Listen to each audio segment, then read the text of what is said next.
My name's Gary Rohloff. I'm Managing Director and co-founder of Layby.com, New Zealand's largest buy now pay later provider. Before ISL, I was in my first CEO role. I was Managing Director of a company called EasyBuy, based in Palmerston North. And I'd come into that role. We had grown rapidly through an acquisition out of Australia. The business was going through an inevitable cycle that I was finding challenging as the leader. And I said to the chairman, I need some help. I need to get some outside influence into how I navigate this and how I can be a better leader. And fortunately, he said yes and sponsored me onto the ISL program in Melbourne. Yeah, I first heard about ISL. It was quite funny. I was on a flight from Palmerston North, where I was based, to Auckland. And it was in the Koru magazine that I saw this advertisement for leadership training. And I went back to the chairman and I said, look, I really need to go on this. I need to learn, I need to grow. And fortunately, they sponsored me onto the program, and that's what I did. I went to the Queenstown ISL and learned a heck of a lot. Yeah, look, my expectations were mixed because I didn't know what to expect. I had a view in my mind that I'd be learning a lot of academic stuff. I don't know why I thought that, I just did. And yet, when I got there, I was rather surprised that there was so much self-reflection time. So, being heavily involved in the business day to day, I was used to being busy, not sitting down and actually thinking about stuff. And that was the big shock for me. It was like, oh wow, this is actually a great thing to do, to reflect. Look, I think the memories for me were about two very special individuals, actually. Jeff, obviously. I found him super smart, very engaging and calming. And then my coach was a lady called Anne Bond, and sadly Anne passed away recently, and she was hugely influential for me on that program. What Anne and Jeff did was they actually got you to look hard into yourself. And I think, through your corporate life, you become somewhat conditioned to certain things. And there are a lot of barriers go up and a lot of walls. And they were very good at getting you to take ownership for breaking those down and discovering the real you and how you best led and what your pain points were or what your pressure points were. And both Anne and Jeff were very influential in that. What surprised me and stood out about those reflections? Yes, I think when I look back and thought about what I had tried to do in my career and the people I had learned from, I needed to put a lot of that into perspective and unpick what was good and what was not so good about that and how I might shape the way I thought as a result of that. Yeah, look, after the course, I think one of the best pieces of advice Jeff gave me was, don't be evangelistic when you go back into your environment, because you've learned a lot. You may well have changed the way you think about a lot of things, but everybody else around you hasn't experienced that. So take things quietly. And that was very good advice indeed. I think it got me to reflect a lot more and be a little more circumspect about things. It certainly taught me to breathe, take some time to think, and not everything needed an answer right now, which has stood me in very good stead over the most recent times, but throughout the rest of my career with various things that have happened. Yes, an example of that is really interesting. I think one of Jeff's favourite sayings was, when you're in the middle of the rapids, it's very hard to see where the clear water is. And his advice was always take yourself to the side of the river where you'll get a better perspective on where that smooth water is, and you'll see how you can navigate towards that. I've used that personally, and I've also coached my teams that I have been responsible for to take a similar stance. So I've found that very, very useful. Look, leadership development is important in all sorts of ways. It's important for self, because I hark back to that reflection piece. But importantly, New Zealand and the world generally needs people who will embrace a quality leadership paradigm.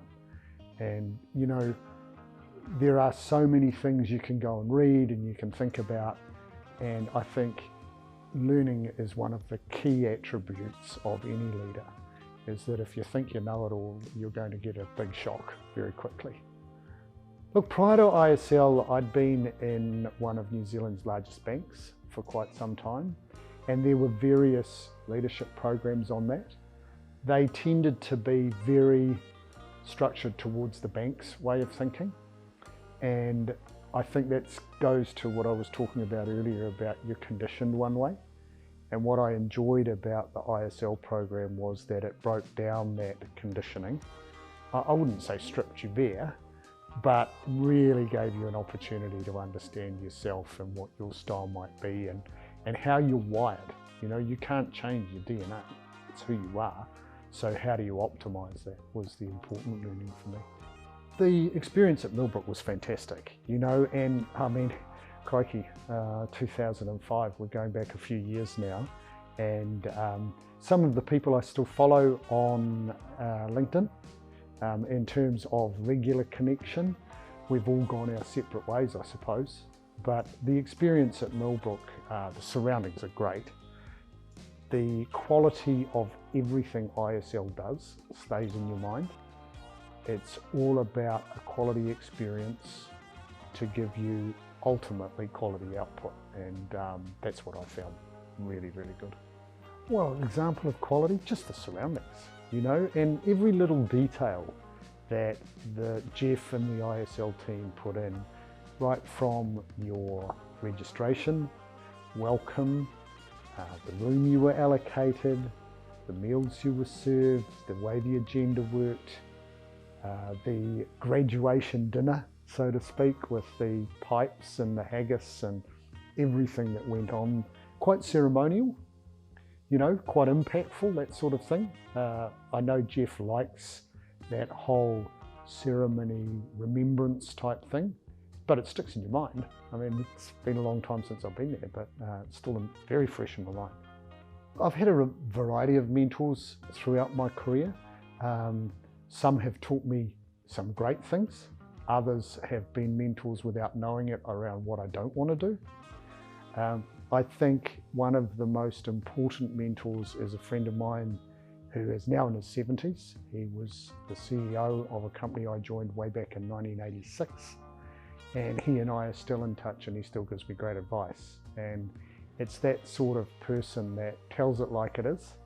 The chap shall remain nameless, but he tells it like it is. There's no sugarcoating, but he's also a marvellous support for me, and that's what I find really helpful. And I'd like to think as I go through the remainder of my career that I can provide similar support to people as well.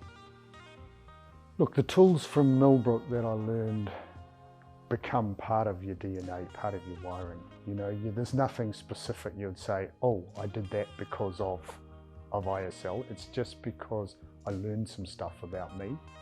I know now when I'm under pressure how I might respond, so I need to take a step back. I know about the rapids and what you need to do to get on the side of the bank.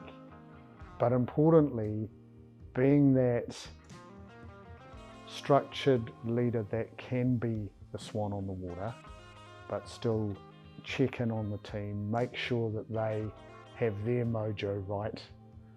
All of those things are reminiscent of my time at ISL and subsequent, I might add, because Jeff has been very, very helpful to me in some roles I have had post ISL in ensuring that none of the learning was lost.